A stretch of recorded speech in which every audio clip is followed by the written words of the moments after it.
Rendahnya literasi di Indonesia adalah krisis yang diam-diam menggerogoti fondasi bangsa. Menurut data UNESCO, Indonesia berada di peringkat 60 dari 61 negara dalam hal literasi pada tahun 2016. Dengan hanya 0,001% populasi yang gemar membaca.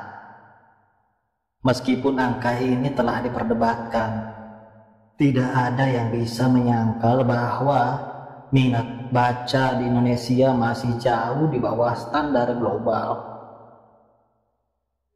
Indeks Pembangunan Manusia Indonesia juga mencerminkan masalah ini. Berdasarkan laporan United Nations Development Program tahun 2023, IPM Indonesia berada di peringkat 114 dari 191 negara, di mana tingkat pendidikan dan kualitas pembelajaran menjadi faktor yang sangat mempengaruhi posisi ini. Rendahnya literasi menghambat peningkatan IPM, karena literasi adalah pintu gerbang untuk mendapatkan pengetahuan yang lebih luas, meningkatkan keterampilan, dan membentuk masyarakat yang kritis serta inovatif. Implikasi dari rendahnya literasi ini sangat serius.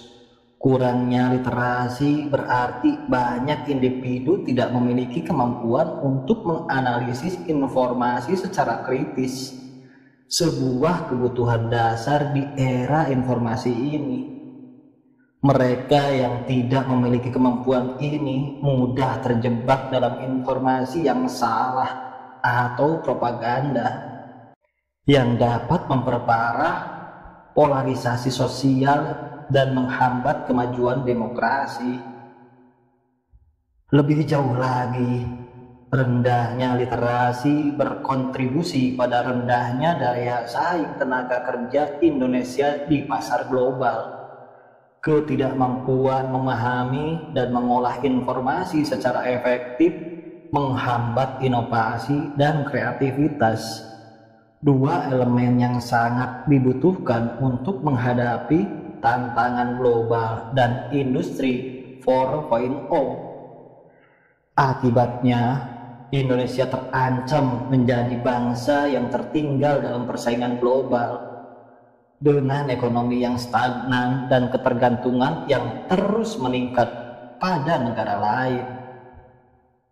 Tanpa intervensi yang serius, rendahnya literasi ini akan menjadi bom waktu yang memperlambat laju pembangunan dan merusak masa depan bangsa.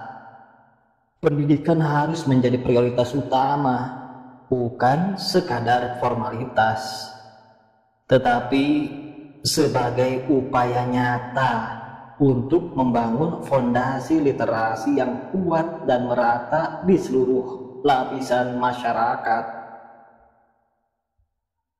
Hanya dengan literasi yang tinggi, bangsa ini dapat membangun generasi yang mampu berpikir kritis, berinovasi, dan membawa Indonesia menuju masa depan yang lebih cerah.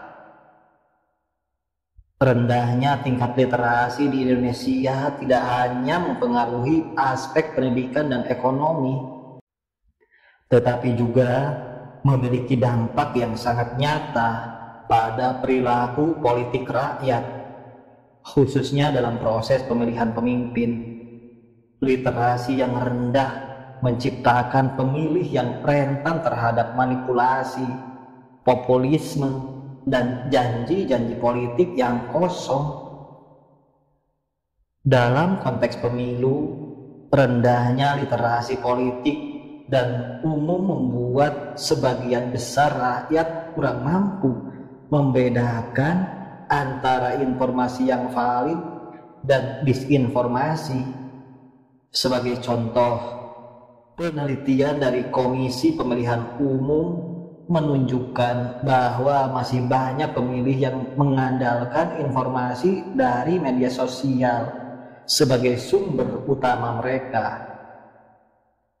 Meskipun platform ini seringkali dipenuhi oleh hoak dan berita palsu, rendahnya kemampuan literasi membuat rakyat mudah terjebak dalam narasi-narasi simplistik yang dikemas dengan cara yang menarik namun menyesatkan. Akibatnya, pilihan pemimpin lebih didasarkan pada popularitas atau janji-janji sensasional daripada rekam jejak, kompetensi, dan integritas kandidat. Lebih jauh lagi, literasi yang rendah cenderung membuat masyarakat tidak kritis terhadap janji-janji politik yang tidak realistis. Mereka cenderung menerima begitu saja apa yang disampaikan oleh para kandidat tanpa mempertanyakan pasibilitas atau implikasi dari janji-janji tersebut. Ketidakmampuan untuk berpikir kritis ini menjadikan rakyat mudah terperangkap dalam siklus politik yang tidak produktif, di mana pemimpin yang terpilih lebih fokus pada pencitraan daripada pembangunan yang nyata. Konsekuensi dari fenomena ini adalah terpilihnya pemimpin-pemimpin yang tidak memiliki visi jangka panjang yang jelas atau kemampuan untuk membawa perubahan yang substansial bagi bangsa. Maka kebijakan-kebijakan yang dihasilkan pun cenderung bersifat populis, bukan progresif. Hal ini memperlambat laju pembangunan dan mengakibatkan stagnasi, baik dalam hal kesejahteraan sosial maupun ekonomi. Pada akhirnya, rendahnya literasi rakyat berkontribusi langsung pada kualitas demokrasi itu sendiri. Sebuah demokrasi yang sehat membutuhkan warga negara yang tidak hanya berpartisipasi, juga mampu membuat keputusan yang berinformasi dengan baik. Tanpa peningkatan literasi yang signifikan, pemilu akan terus menjadi ajang seleksi pemimpin yang lebih ditentukan oleh emosi dan manipulasi daripada rasionalitas dan pengetahuan.